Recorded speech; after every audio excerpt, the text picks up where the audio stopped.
थी, लेकिन थोड़ी आवाज क्लियर नहीं थी, इसलिए आज हम इस पाठ को शुरू से करेंगे। आप ध्यान से इस पाठ को देखें और पाठ को फिर रीड करेंगे आप। संज्ञा के विकार। बच्चों, विकार होता है एक परिवर्तन, किसी चीज में बदलाव हो जाना। आपने संज्ञा भी पढ़ा है, सर्वनाम भी पढ़ा है, लिंग वचन कारक, यह सब कुछ आप पढ़ चुके हो। लेकिन संज्ञा के विकार, विकार मतलब इस विकार होता क्या है?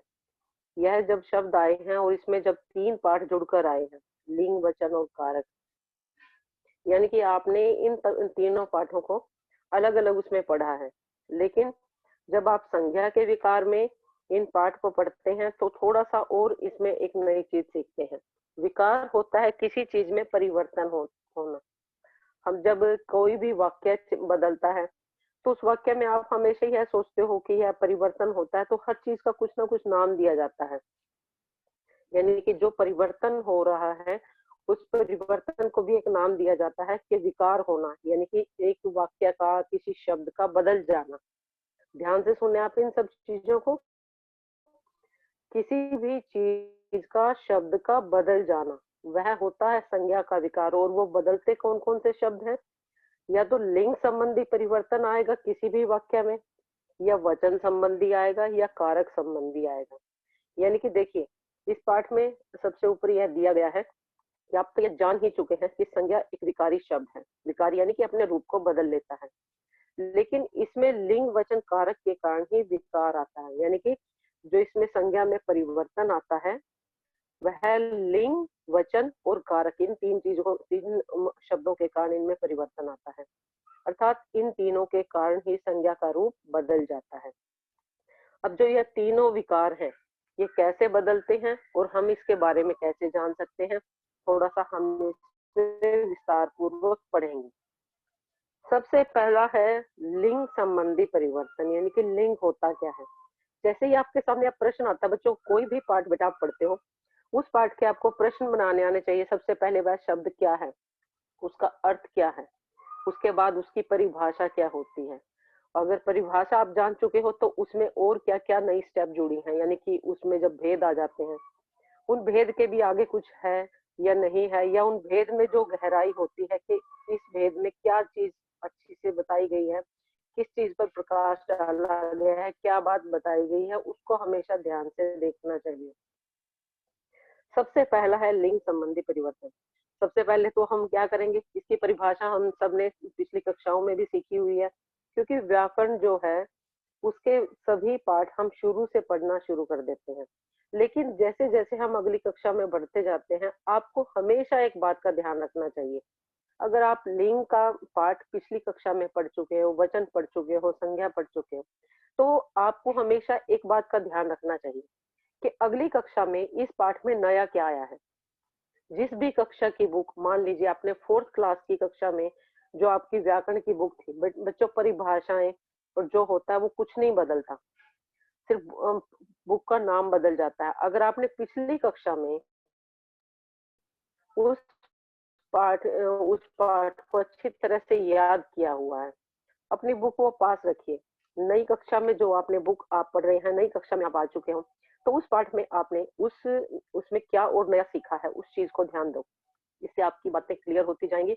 और आप मान लो कोई भी चैप्टर है वो आपका अगर बार बार आ रहा है, तो इसका मतलब यह है कि बहुत इम्पोर्टेंट है, बहुत जरूरी चीजें हैं जो आपको बार बार याद रखवाई जा रही हैं, जिससे आप उनको ना भूलें। तो आपको हमेशा उन चीजों को बार बार पढ़ते रहना चाहिए। अगर व्याकरण आपकी स्ट्रांग होगी तो आप कुछ भी निबंध पत्र, कोई भी जो साथ में हमारी दूसरी बुक जुड़ी होती है ना, अगर आपको व्याकरण क्लियर है तो वो बुक आप आसानी से अपने आप भी एक चैप्टर रीड करके उन बातों को कहना सीख जाते हो। तो सबसे पहले देखिए आप, लिंग क्या होता है? लिंग होता है शब्द का कोई भी रूप जिससे हमें उसके पुरुष होने का या स्त्री होने का बोध हो। बोध होता है जानकारी देना, तो उसके बारे में जो हमें बताता है वह लिंग होता है। यानी कि जो शब्द पुरुष या स्त्री जाति का बोध कराए उसे हम लिंग कहते हैं। इसमें बच्चों दो ऊपर पिक्चर के साथ ये वाक्य दिए गए हैं, इन पर प्रकाश डाला गया है और कुछ शब्दों को अंडरलाइन किया गया है, ये ध्यान से देखें। अब देखें, मेरे माता पिता बात कर रहे हैं, नौकर नौकरानी काम कर रहे हैं।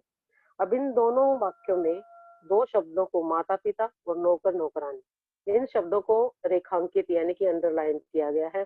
देखिए, ऊपर लिखे वाक्यों को रेखांकित शब्दों को पढ़ने से पता चल गया है कि इनमें दो प्रकार के संज्ञा शब्दों का प्रयोग किया गया है। संज्ञा शब्द कौन कौन से हैं? माता पिता, नौकर नौकरानी। और ये शब्द स्त्री और पुरुष जाति होने का बोध करा रहे हैं। आपको पता चल गया ना, माता यानी स्त्री जाति, पिता यानी पुरुष जाति, नौकर पुरुष जाति और नौकरानी स्त्री जाति। तो ये जो संज्ञा शब्द आपके सामने आए हैं, इनमें जो परिवर्तन आ रहा है ये लिंग के कारण आ रहा है। आगे देखिए, लिंग बदलने पर क्रिया का रूप बदल जाता है। अब देखो, क्रिया जो होती है किसी भी काम को करना या होना, उसे हम क्रिया कहते हैं। कोई भी हम काम कर रहे हैं, उठना बैठना सोना जाना आना खाना पीना, जो भी हम क्रियाएं कर रहे हैं ये सारी क्रिया शब्द होते हैं।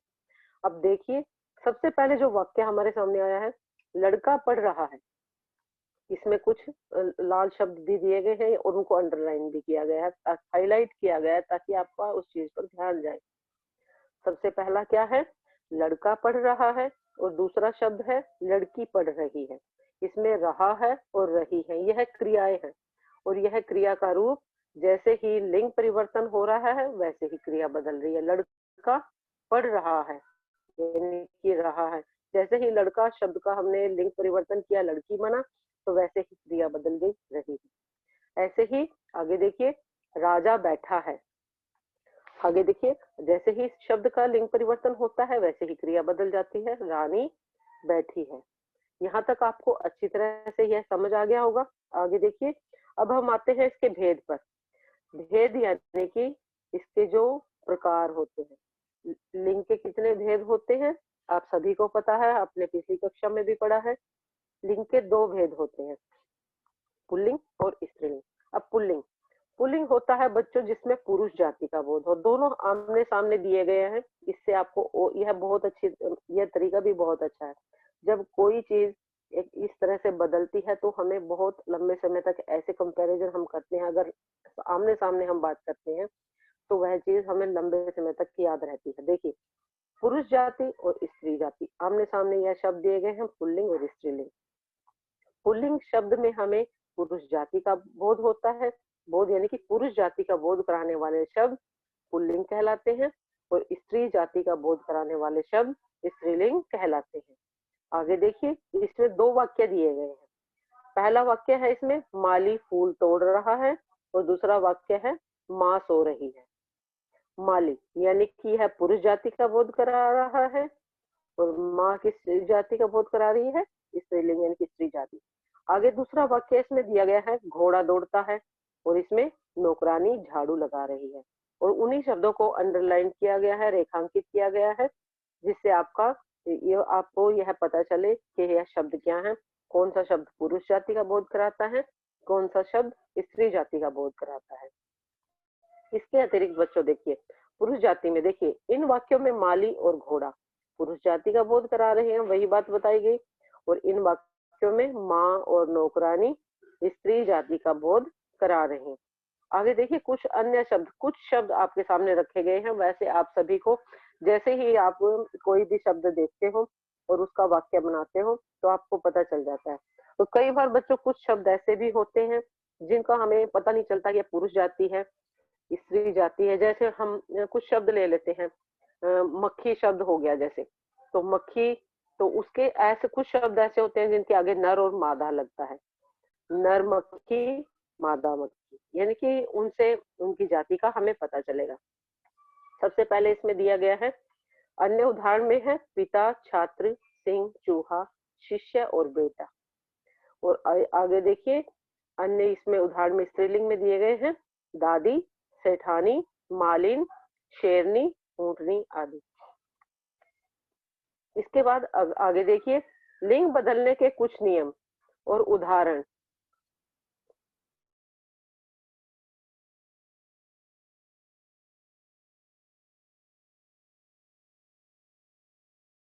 क्या लगता है? माँ के आगे आ या ई लगाकर। जैसे पुल्लिंग शब्द होता है, छात्र शब्द है, इनमें आ किसके आगे आ लगता है, किसके आगे ए लगाकर उसका स्त्रीलिंग बनाया जाता है। छात्रा, छात्र का बन जाएगा छात्रा। आचार्य, आचार्या। शिष्य, शिष्य यानी कि आ की मात्रा लगाकर यह शब्द बने हैं। इसके पश्चात देखिए ई लगाकर, बड़ी ई लगाकर पुत्र, पुत्री, नर, नारी, कटोरा, कटोरी। यह कुछ शब्द आपके सामने दिए गए हैं जो आ या ई लगाकर अपना रूप बदलते हैं। इसके पश्चात कुछ शब्द आते हैं जैसे इया या नी लगाकर। और देखो, अब कोई भी शब्द जैसे एक वचन से हम बहुवचन बदलते हैं, या जैसे कोई भी शब्द इस पुल्लिंग स्त्रीलिंग में भी बदल रहा है। जब इनका लिंग परिवर्तन होता है तो ज्यादातर मात्राएं, ज्यादातर, सभी को नहीं मैं कह रही, ज्यादातर मात्राएं क्या होती हैं, वो मात्राएं बड़ी की मात्रा छोटी ई की मात्रा में बदल जाती है। सबसे पहले देखिए चूहा शब्द, इसमें चूहा देखिए बड़े ऊ की मात्रा लगी हुई है। आगे जब इसका चूहिया बनाया तो हमने यह छोटे ऊ की मात्रा में बदल गया और ह पर छोटी ई की मात्रा चूहिया। बूढ़ा, बुढ़िया। खाट, खटिया। बंदर, बंदरिया। यह ध्यान देने की बातें हैं बेटा कि कैसे इनका लिंग परिवर्तन होता है। आगे देखिए मोर शब्द है, मोर, मोरनी। शेर, शेरनी। ऊंट, ऊंटनी।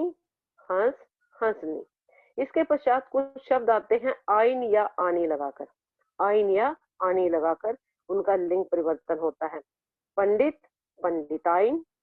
ठाकुर, ठकुराइन। लाला, ललाइन। और इधर देखिए आनी लगाकर सेठ, सेठानी। नौकर, नौकरानी। जेठ, जेठानी। इसके बाद देखिए ईका या इन लगाकर, ईका या इन लगाकर शब्दों में जो पुल्लिंग से स्त्रीलिंग शब्द में बदलते हैं। लेखक, लेखिका। पाठक, पाठिका। सेवक, सेविका। समझ आ रहे होंगे आप सभी को। ध्यान से देखें बेटा शब्द, इससे आपके शब्द भी स्ट्रांग होंगे। जैसे आप वाक्य बनाओगे तो वाक्य बनाते समय देखो बच्चों, शब्द वही रिपीट होते रहते हैं।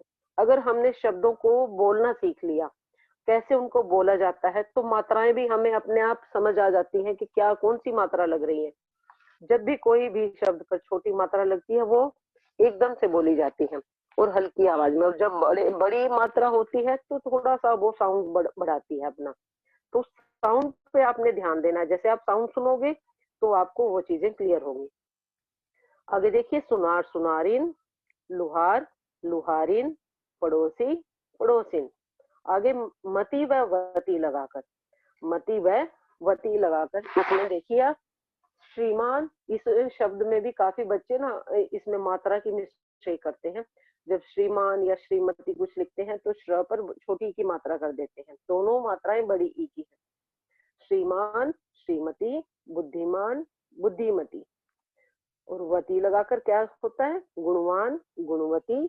बलवान, बलवती। इसके बाद देखिए कुछ ऐसे शब्द होते हैं जिनमें ये नियम इस नियम के अनुसार नहीं बदलते, वो पूरी तरह से बदल जाते हैं। उन शब्दों को आपको याद रखना पड़ेगा। उन शब्दों को ध्यान से देखें। सबसे पहले देखिए विद्वान, ये पूरी तरह से बदल जाएंगे। इसमें पहले शब्द से अलग ही कुछ होगा। देखिए विद्वान, विदुषी। क्या होता है विद्वान, जैसे कोई पढ़ा लिखा कोई व्यक्ति होता है उसको विद्वान कहा जाता है। और पढ़ा लिखा यह नहीं, विद्वान हर कोई विद्वान बन जाएगा, जो पूरी तरह से शास्त्रों का ज्ञाता बन जाता है, उसको हर चीज की नॉलेज होती है, उसको हम विद्वान कहेंगे। और विदुषी महिला वह होती है जो सभी शास्त्रों की ज्ञाता होती है। इसके बाद देखिए और सबसे एक और शब्द इस विदुषी शब्द से याद आया तो आपको ध्यान, सबसे पहले जो विदुषी महिलाएं हुई हैं यानी कि जिन्होंने ज्ञान के साथ साथ एक मंच सम्मेलन संभाला था, सबसे पहले उन्होंने मंच का वो किया था। एक तरह से जैसे आप उस पर स्टेज पर जाते हैं और अपने शब्दों को बोलते हैं, तो वह थी गार्गी और मैत्री, दो बहनें, गार्गी और मैत्री। तो विद्वान, विदुषी, सम्राट, सम्राज्ञी, कवि, कवित्री, पुरुष, स्त्री, पति, पत्नी। आगे देखिए बैल, गाय, सवा, युवक, यूपी, नर, माडा। यह तो हुआ बच्चों लिंग संबंधी जो परिवर्तन होता है। इसमें कुछ बातें, इंपॉर्टेंट बातें इस पार्ट की दी गई हैं। इस पार्ट की मतलब जो ये 3 पार्ट हम करेंगे, तो इसमें देखिए समझो में कुछ बातें, इंपॉर्टेंट बातें आपको बताई जाती हैं जिनको ध्यान रखें। कुछ शब्द सदैव पुल्लिंग में प्रयुक्त होते हैं, हमेशा ही पुल्लिंग में प्रयोग होते हैं। तो यह देखिए खरगोश, चीता और गेंडा आदि। कुछ शब्द होते हैं बच्चों जो स्त्रीलिंग में प्रयोग होते हैं, वह कौन-कौन से होते हैं? मछली, गिलहरी, मैना आदि। और कुछ शब्दों का लिंग परिवर्तन होता ही नहीं। उनका प्रयोग से ही हमें पता चलता है कि यह पुल्लिंग है या स्त्रीलिंग। जैसे राष्ट्रपति, प्रधानमंत्री, राजदूत, प्रोफेसर। यह तो बच्चों हमने संज्ञा का सबसे पहला विकार पढ़ा, लिंग संबंधी परिवर्तन। लिंग संबंधी परिवर्तन आपको अच्छी तरह से समझ आ गया होगा। अब हम करेंगे वचन संबंधी। वचन क्या होता है? वचन होता है मात्रा, किसी चीज के बारे में एक से अनेक में बदल जाना। यानी कि शब्द के जिस रूप से उसकी संख्या का पता चले कि गिनती का एक है या अनेक है, उसे हम वचन कहते हैं। सबसे पहले देखिए इसमें इसमें देखो एक आपके सामने पिक्चर दिखाई गई है जिसमें एक सर्कस का दृश्य है। दृश्य यानी कि नजारा। इसमें एक चीज, इसमें कई चीजें आपके सामने दिखाई गई हैं और संख्या बताने वाले शब्द वचन कहलाते हैं। यानी कि वचन से हमें पता चलता है कि क्या है। अब देखिए इसमें साइकिल क्या है? साइकिल, एक साइकिल है तो यह एक शब्द का बोध करा रहा है। जोकर, दो जोकर इसमें दिखाए गए हैं पिक्चर में, तो यह अनेक हो गया। इसके बाद इसमें बंदर दिखाया गया है। बंदर देखिए एक बंदर है यानी कि एक का बोध करा रहा है। दर्शक देखने वाले अनेक हैं तो अनेक शब्द में आ गया। शेर, देखो 3 शेर इसमें दिखाए गए हैं तो यह भी अनेक में आ गया और हाथी एक है। यानी कि आप यह चीज समझें कि शब्द का वह शब्द जो चीजें हमें एक या अनेक होने के बारे में बताएं, उसे हम वचन कहते हैं। अब वचन के भेद देखिए बेटा। वचन के भी 2 भेद होते हैं, एक वचन और बहुवचन। शब्द को आप ध्यान से देखें। हमेशा बच्चे क्या करते हैं कि हमने एक रूटीन में कोई बात सीखी हुई होती है और उसी तरीके से हमें बस ना थोड़ा सा शब्द, कई बार गलतियां बहुत ज्यादा, बहुत, चाहे बहुत इंटेलिजेंट बच्चा हो, मतलब गलती क्या करते हैं, शब्द को, प्रश्न को थोड़ा सा पढ़ लिया और उसी टाइम उसका उत्तर देना शुरू कर दिया। हम उस प्रश्न को घुमाकर भी पूछा जा सकता है, उस प्रश्न में कुछ और बात भी हो सकती है। इसलिए हमेशा ना प्रश्न पढ़ने में जल्दबाजी मत करो। कोई भी प्रश्न आपके सामने दिया गया है, उस प्रश्न को ध्यान से पढ़ें। ध्यान से आप अगर आप प्रश्न पढ़ेंगे तो आपको उत्तर अपने आप क्लियर होगा क्योंकि आपने पाठ को ध्यान से पढ़ा हुआ है।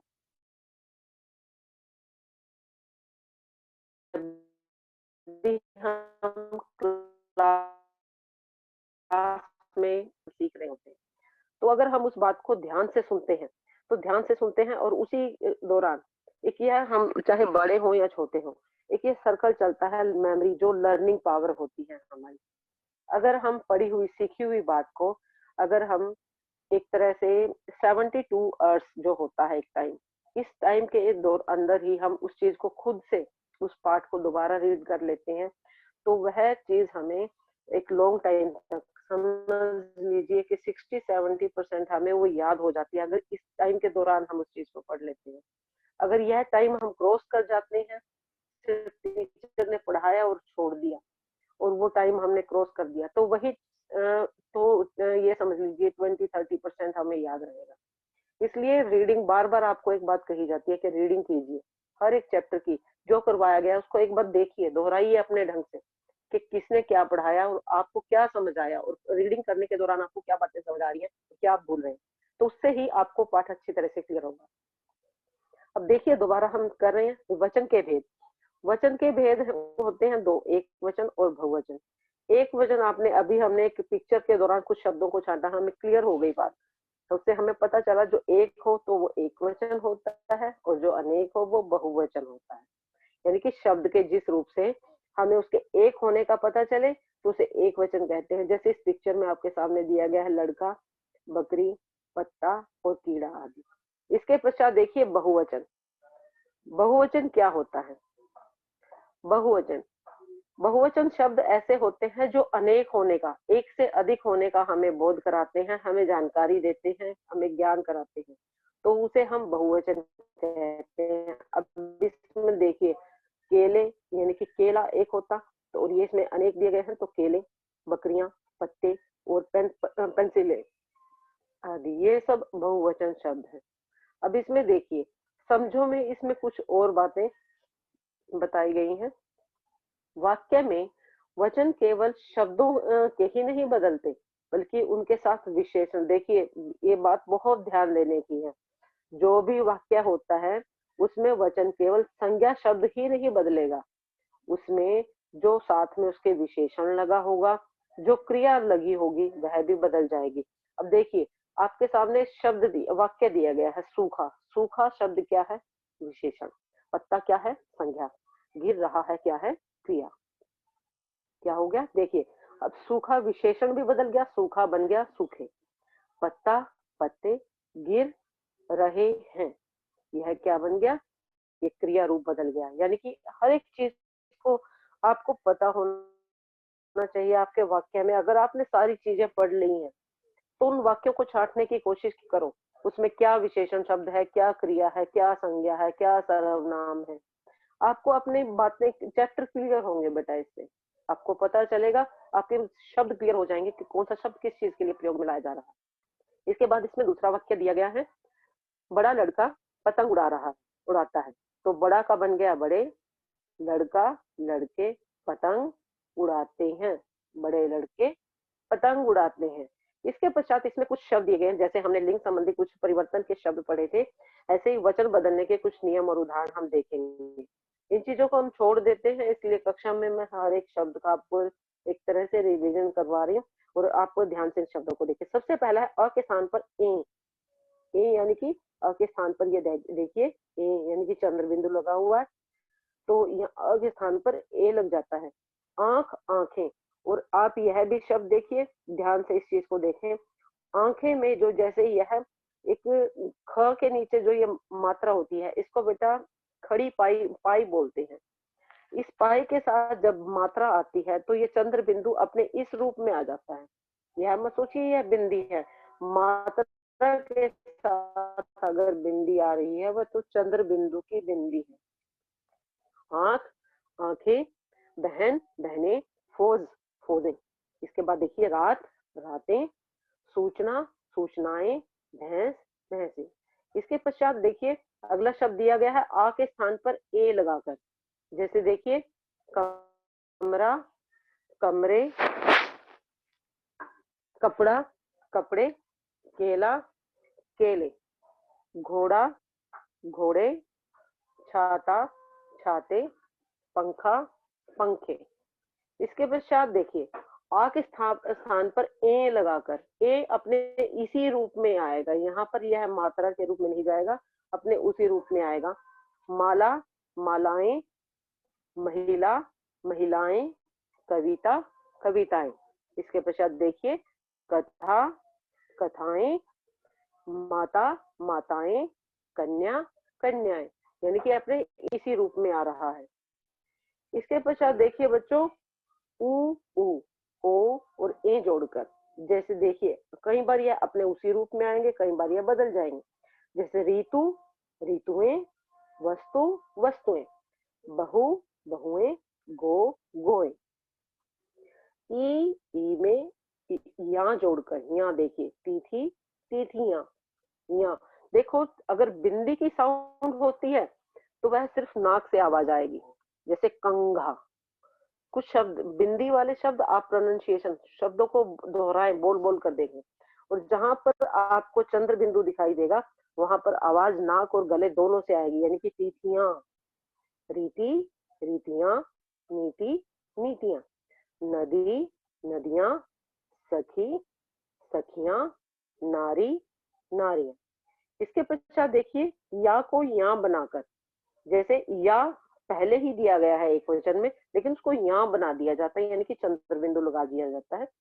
पुड़िया, पुड़िया, डिबिया, डिबिया, चूहिया, चूहिया, चिड़िया, चिड़िया।